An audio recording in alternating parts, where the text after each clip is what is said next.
Tämä kuvailutulkkaus on tehty heinäkuussa vuonna 2024.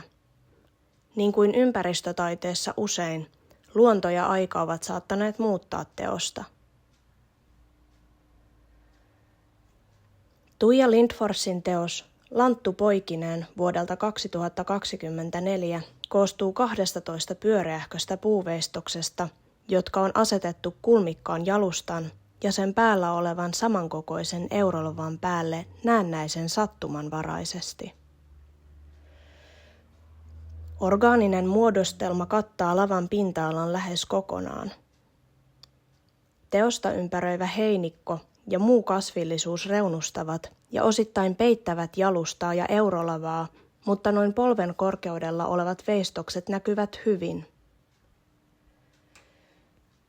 Ne ovat maalaamatonta vaaleaa puuta ja niiden koko vaihtelee noin ihmisen pään kokoisista jalkapallon kokoisiin kappaleisiin.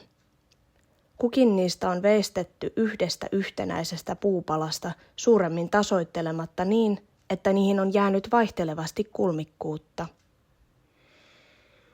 Jokainen osanen muistuttaa näin ollen suurpiirteisesti veitsellä kuorittua kokonaista lanttua. Puulantuissa on halkeamia, oksankohtia ja muita käsittelemättömälle puulle ominaisia luonnonmuovaamia piirteitä.